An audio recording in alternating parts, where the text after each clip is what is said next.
I'm looking at the time. I'm saying we're 10 seconds in. I like to wait because I know it's really 15. 15 seconds in, we're on every channel. We're broadcasting to 17 channels, 6 YouTube channels, and we're broadcasting to 6 Facebook channels. We're on DLive. We're on Trovo. We're on Twitch. We're everywhere in NAYS Garden, and we've got the one and only Matt DILLAHUNTY from the Atheist Experience. Matt, thank you so much for joining us today.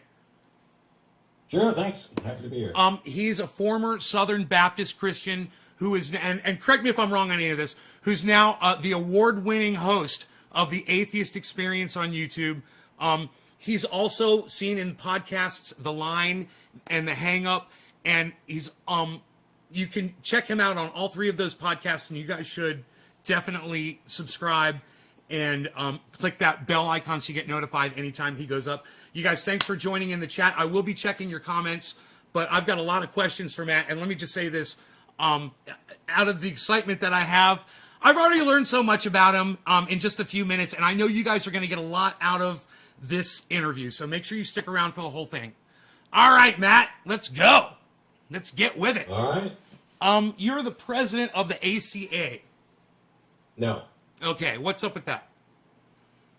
Well, I was the president for like a bunch of years, and then I wasn't, and then I was again, and now I'm not. Okay, and how many members are in that? I don't know what the current membership is, but also the there are changes coming to the way membership works. I think I don't know in the near, how long. We've learned a lot in COVID, but I can't speak on behalf of the ACA right now. I mean, not in any official capacity. I'm still on the board of directors. I'm just kind of curious how big around a kind of like a general estimate kind of number can you give me? I think like dues paid members was in the 200 to 300. But okay. When we host the show and stuff, there's seating for about 25 or 30 in the building, and usually they'll have that filled up and then another 30, 40 people out in the backyard. Depends. Like if something special, like if Seth came down and did a show, I think we had like 150 people at this teeny tiny little building. Do you have any footage during any of your podcasts of the audience? You ever turn the cameras around? No. Okay. I'm happy to take pictures with them, and there's plenty of pictures up there, but not everybody's out, and you can't just turn a camera on people and then have them on the internet as out atheists forever. Right. So I imagine. Hey, what were you doing at that place? I imagine people who've shown up. Right. So I imagine the community is pretty tight. Everybody. Yeah, I mean it's hard. COVID has screwed everything up. I have no idea. Who's still a member? What's going on? Nobody's seen anybody in a year. I've been locked in my house for 13 months, pretty much. You guys could do Zoom chatting. Yeah, there are people who interact. Some of them are doing gaming stuff. There's like little subgroups within there of who hangs out with who. But yeah, right. Like any other organization. Okay, so some of the questions I have for you are going to be more personal, but I do have some questions. Why? Because I've been watching you for a long time, and I realize I really don't know anything about you, and I'm curious. Oh, that's bullshit. And actually, I've stopped doing any interviews so this will be the last one then, because I stopped doing any interviews that ask about me personally, because I'm not important. The only thing that matters is the mission and what we're doing. That's what I said. That's what I said this morning. Whatever you want. Okay, this is the last time, though. Well, I'll answer what I answer. Okay, for some people, believing in the lie of religion that's what I call it. It provides, well-being or comfort to them. Is there a way that you see to remove the lies from religion? Well, remove the lies from religion. Yeah. So the religion goes away then. If all that's left is the truth, then there is no religion. What if you rewrote the Bible? Like I've heard you make comments. I could rewrite the Bible and exclude slavery. Yeah. What if you rewrote the Bible and excluded, or put a little thing that said, this is a story, but it goes like this, like a little, a footnote? I mean, what good would it do for me to rewrite the Bible? We already have a Bible. I can't magic the world into forgetting about the Bible, and if I could, I wouldn't give them a new one. Because for me, any kind of a thing that's based on a lie is unhealthy. So I figured you could just take the lies out of it. Wouldn't you still have community and gathering and supporting each other and love and all those other things that religion supposedly has? Yes, but those things already exist outside of religion. So there's no package of those that is religion. Religion is tied to a bunch of potentially dogmatic tenets and rules. And Correct. Okay, so I understand exactly what you mean by that. But when you speak to the people that disagree with you, does it hurt you personally to know that they have this belief that is possibly hurting them? How do you feel about it? Yeah, it hurts your feelings. Well, it's the whole reason I do what I do, is to prevent people from hopefully being mired in that forever. Exactly. I was in it for a long time, and now I'm out. Exactly, because you generally have a love for people, and I've noticed that about you. You're tough on callers, and you don't put up with ignorance, and you'll hang up on people, or you'll even curse at them, and I have no problem with that whatsoever.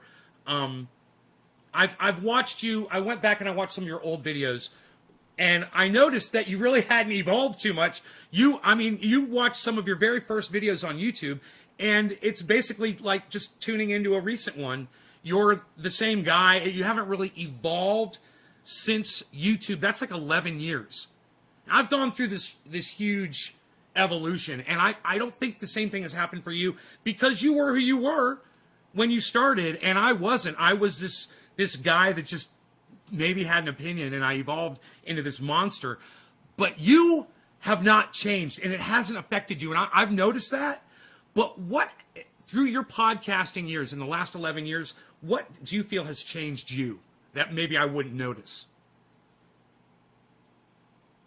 I don't even know that I would agree about not changing. There's a number of different things that I've changed, but that's what I want to know. I don't know what you I don't know what you would or wouldn't have noticed. I was watching the way you handle people on the phone. Well, I mean, there have been entire shows where there was no yelling and nothing above an even tone. So what I've done over the past 16 years that I've hosted the show is tried different ways to address this same topic over and over again, and try to figure out which ones are effective. And so there are some arguments that I don't make and wouldn't make, and the ones that made it through and stuck. I mean, it's like who knows? If I haven't gotten any better at this over 16 years, I guess I should quit. I would say that you were at your best when you started, and you've retained it. I'm not trying to say anything otherwise. That's ridiculous. Okay. Well, I think you were great. I was getting some background on you, and I wanted to see. I've got a question about before you converted to atheism, however you want to made the transition, or became enlightened, however you want to phrase it. I don't know what your preference is there. I know that you can argue as a Christian. I literally just watched the podcast of you today when you put on the hat, your Christian hat. I loved it. I was laughing. It was so funny, and I felt bad. I had feelings for the guy that was on the phone with you, because he was trying to be on your side, and you were just totally not allowing that to happen. It's like there is a tension that's there that you just want to make it go away so you can get to the message, and I feel the roadblocks and the stumbling blocks when you're having the conversation with somebody, and you're not making your points, or they're trying to make other points and not listening to the points that you're making. So your love for people allows you to hang in there for such a long time, and you keep them on the phone for a long time, because you give them the ability to try to come around. And I get a lot out of that. Like you said, it's not really reaching the actual person you're talking to. It's the audience that gets it. What kind of feedback do you get from the audience when you are trying to, bring someone into more of a reality? People contact you and say, Matt, I used to be a Christian, and now I totally don't believe in it anymore. Thank you. How often do you hear from that? Well, it's not so much a frequency. I mean, it's been thousands and thousands of people over the last 16 years, but I don't know how often. I mean, we're not getting email. Actually, nobody's really sending as much email just in general. Now that we've kind of switched over to messaging and social media, my email volume has gone down dramatically. But where I end up hearing it is not so much anymore in emails, but when I go to an event, you know, I've done this not out of vanity or ego, but when people will ask the question, well, why do you do this? You know, you're not going to change anybody's mind. Is this working? And some people have asked me that when I've been, you know, in front of like 500,000, 3,000 people.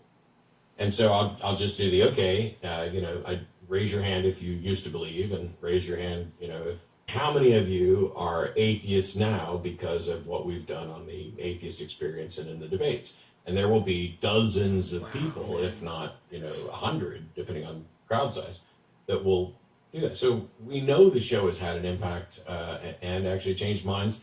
It hasn't, you know, changed the world enough. I think I have job security, except I don't get paid for doing the experience, but I don't think it's going to go away anytime soon. And yet we are trending towards the better. The non-religious numbers are up, and so we know it's having an effect. I just don't get as many individual emails anymore. I saw your interview with Sci-Fi Dan, Sci-Man Dan. I'm sorry, Sci-Fi. I call him that all the time. It drives me crazy that I do that. With Sci-Man Dan, and this was something that you guys discussed. You got into it a little bit.